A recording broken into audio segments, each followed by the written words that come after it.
तो चैप्टर के शुरू में हमें हमारा मेन कैरेक्टर को देखने को मिलता है जो बोट से सामान उतारने का काम कर रहा है। और वो बोलता है कि मेरा डैड और मेंटोर हमेशा कहा करता था लोग अपने बॉडीज़ को बस जिंदा रहने के लिए मूव कराते हैं। और फिर वो आगे बोलता है वो लोग सही कहते थे। एंड देन वो कुछ काम करता हुआ लोगों को देखकर बोलता है जैसे कि वो लोग। एंड देन हमें एक फ्लैशबैक देखने मिलता है जहाँ हमारा मेन कैरेक्टर को लोग मारने के लिए चारों ओर से घेर रखा है, बट वो वहाँ सबको काट कर रखता है। एंड फाइनली सीन कंटिन्यू होने पर बोलता है and same goes for me. और फिर वो आगे बोलता है हमें हमारा बेस्ट करना पड़ता है चाहे इसमें क्या भी क्यों ना हो जाए, फर्स्ट गुजारा करने के लिए और ज़िंदा रहने के लिए, और सेकेंडली फादर होने का ड्यूटी निभाने के लिए, और third proudly head of the family बने हुए रहने के लिए।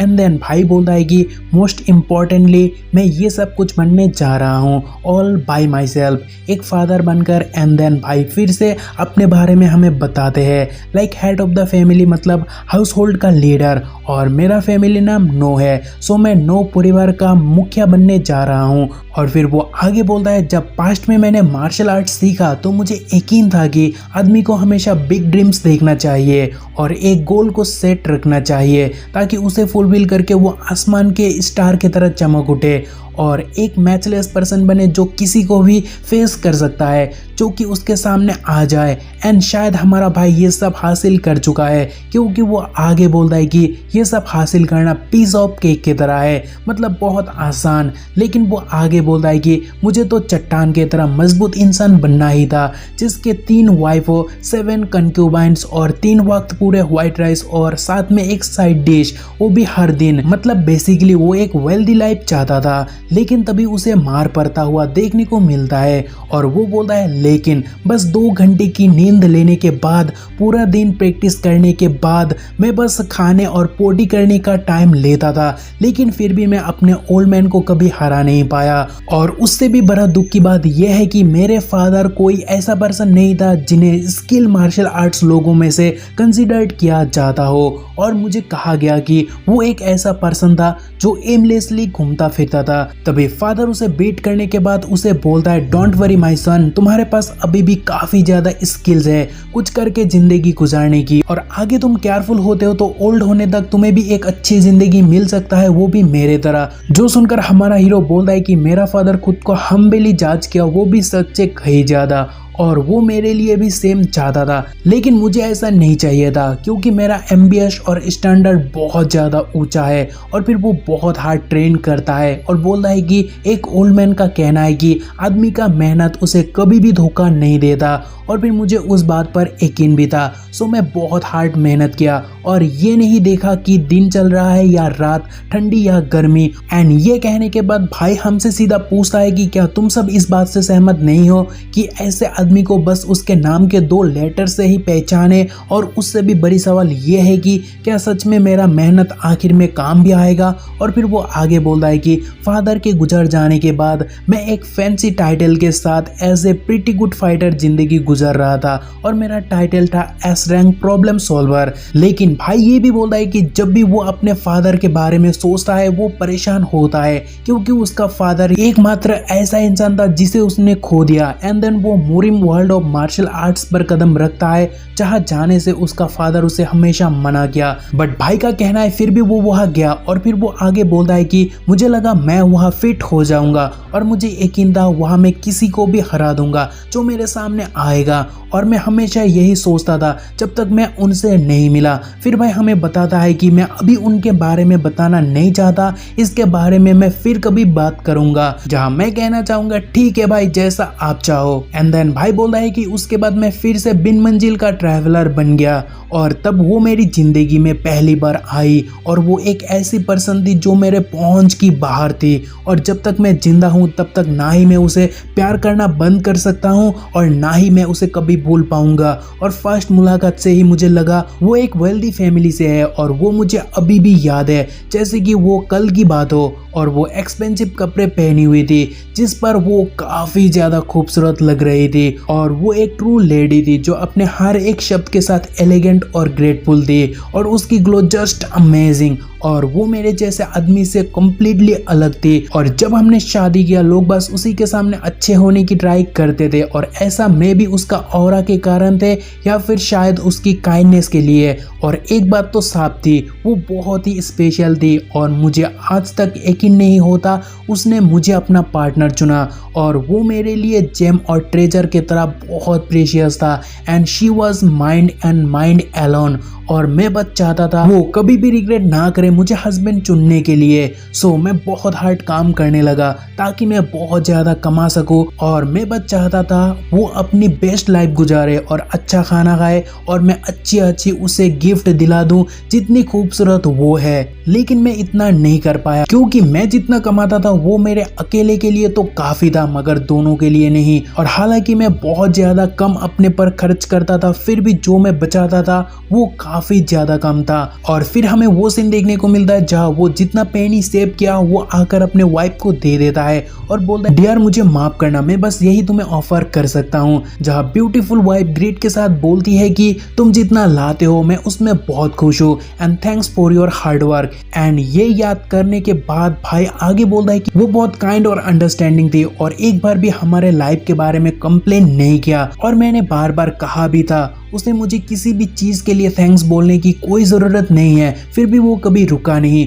और ऑफ कोर्स उसकी काइंड हार्टेड वर्ड मुझे हमेशा ताकत देता था। और हमें एक नज़ारा देखने को मिलता है जहाँ लोग उसे बुरा भला बोलता है बट वो याद करके बोलता है कि मुझे किसी भी बात का घंटा भी परवाह नहीं था और मैं वो बंदा था जो असलियत में उन्हें प्रीटी करता था। लेकिन उन्हें ब्लेम करके भी क्या फायदा क्योंकि किसी के पास भी ऐसा बेबी नहीं थी जो मेरे बेबी की तरह खूबसूरत और काइंड होती। और उसी के साथ मैं ना ही कुछ मांगा और ना ही कुछ चाहा क्योंकि मैं पूरा हो चुका था। मानो कि मैं दुनिया का सबसे ज्यादा लाकी इंसान बन गया। और जब वो प्रेग्नेंट हुई वो फीलिंग काफी ज्यादा इनक्रेडिबल था और उस मोमेंट को मैं कभी भी किसी भी चीज के लिए ट्रेड नहीं किया। और फिर वो उस मोमेंट को याद करता है जहाँ वो नाचने लगता है बोलकर कि मेरा खुद का बच्चा मेरा अपना खून। और फिर वो आगे बोलता है एक आदमी जिसके पास कोई भी फैमिली नहीं दोनों पेरेंट्स गुजर जाने के बाद और इस दुनिया पर मैं इससे ज्यादा और कुछ मांग ही नहीं सकता हूँ। तो ये था हमारे हीरो का पास्ट जो उसने अभी अपने मुंह से हमें सुनाया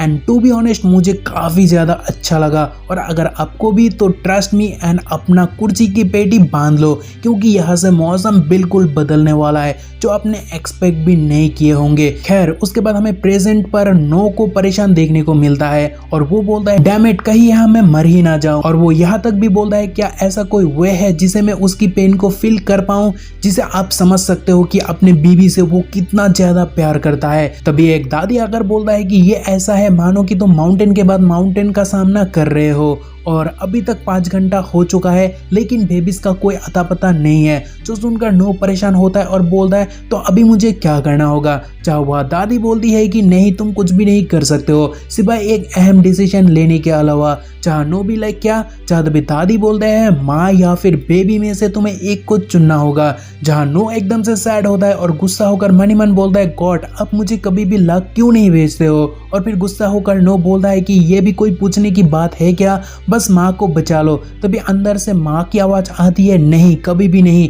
और नो की वाइफ उस हाल में बाहर आती है और बोलती है मुझे बेबी चाहिए वो भी हर कीमत पर। चाहे नो भी लाइक लेकिन हनी। तभी दादी बोलती है ऐसा मत करो ये काफी खतरनाक है। और नो बोलता है वापस जाओ तुम्हें लेटे रहना होगा। चाहे तभी रो रो कर वाइफ बोलती है प्रॉमिस करो। चाहे तभी नो बोलता है ऑलराइट सो प्लीज तुम अंदर जाकर लेट जाओ। देन फिर से डिलीवरी का प्रोसेस शुरू होता है जो मोमेंट नो के लिए काफी ज्यादा टफ था। लेकिन कुछ ही टाइम पर दादी अंदर से आवाज देती है और बच्चे का भी रोने का आवाज आता है और दादी बोलती है नो तुम बाप बन चुके हो वो भी एक लड़के का। जो सुनकर नो खुशी से रो पड़ता है लेकिन उतने में वाइफ फिर से चीख उठती है जो सुनकर नो चौंक जाता है। और तभी दादी शॉक्ड होकर बाहर आती है और कहती है ओ माय गॉड बस एक ही नहीं बल्कि और भी 2 ट्विंस बाहर आ रहे हैं सो तुम जल्दी जाकर 2 औरत को लेकर आओ। तभी नो भागने लगता है जहाँ सीन चेंज होने पर 3 बच्चा और माँ को देखने को मिलता है, जहाँ माँ बोलती है 2 बेटा और 1 बेटी, मैंने अच्छा किया ना। जहाँ तभी वो देखकर नो रो पड़ता है, जहाँ वाइफ कहते क्या तुम्हें हक नहीं करना। जहाँ नो एक्साइटेड होता है मगर इससे पहले वो बच्चे को कभी सुआ भी नहीं है, तो उससे बच्चे को उठाना नहीं हो रहा था।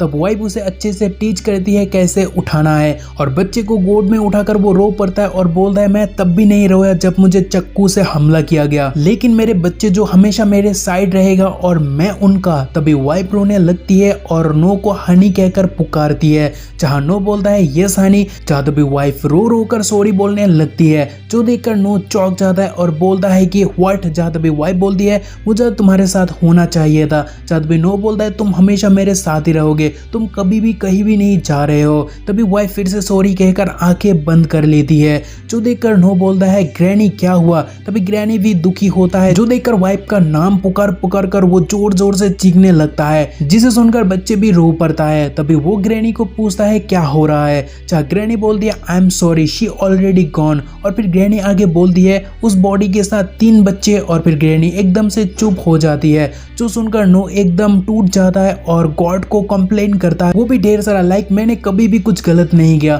तो मेरे साथ ऐसा क्यों। और वो इतना गुस्सा होता है कि उसका रेज से बच्चे भी डर जाते हैं और रोने लगते हैं। और उसके बाद वो बच्चे को ग्रैनी को थमाकर वाइफ के पास आता है और रोने लगता है और वाइफ का हाथ पकड़कर रोता ही जाता है और बोलता है सॉरी, लेकिन सैड होने के लिए अभी मेरे पास ज़्यादा टाइम नहीं है, क्योंकि आफ्टर ऑल मुझे तीनों को संभालना होगा और मैं तीनों को अच्छे से संभालूंगा, चाहे मुझे क्या भी क्यों ना हो जाए और क्या भी क्यों ना करना पड़े। So rest in peace. और अगर तीनों को मैं आने वाले सालों में सही से बड़ा किया तो मैं तुमसे फिर मिल पाऊंगा। और फिर नो बाहर आता है और तीनों को देखकर गुस्सा होता है और मनी मन बोलता है कि आखिर तीनों एक साथ क्यों आए, साल में एक एक करके भी तो आ सकते थे। मतलब वो गुस्सा तो है, लेकिन एट द एंड वो भी बोलता है आखिर में वो मेरा ही बच्चे है, सो मुझे उन्हें प्यार करना ही होगा, चाहे सिचुएशन कैसा भी क्यों ना हो। और फिर भाई ग्रैनी को बोलता है ग्रैनी मुझे 2 नैनी चाहिए। चाहे ग्रैनी बोलता है ठीक है चिंता मत करो। तभी नो ग्रैनी से कहता है कि प्लीज बस आज मेरे बच्चे को संभालो। और उनके वहां से जाने पर भाई आउट ऑफ कंट्रोल होता है और रेत से पागल हो जाता है, लेकिन उसके बाद वो खुद को ही बोलता है संभालो खुद को, तुझे तेरे बच्चे को जिंदा रखना है। एंड देन भाई अपने वाइफ को फेयरवेल कहता है और साथ ही बोलता है तुम्हें वेट करना होगा, क्योंकि मुझे हमारे बच्चे का ध्यान रखना होगा, नहीं तो मैं तुम्हें कैसे मुंह दिखाऊंगा। और ताकि वो लोग बड़े हो जाए, शादी करे और अपना परिवार शुरू करे, है ना। और ये कहने के बाद फाइनली अलविदा कहकर भाई बोलता है तो फिर मिलेंगे। और यहाँ से एक ऑसम लव स्टोरी का द एंड होता है, लेकिन एक बाप का सफर शुरू हो जाता है। जुड़े रहना क्योंकि कहानी बहुत ही शानदार है और खास करके इसका एक्शन बहुत ज्यादा ब्रूटल है। तो मिलते हैं अगले एपिसोड में, तब तक के लिए बाय।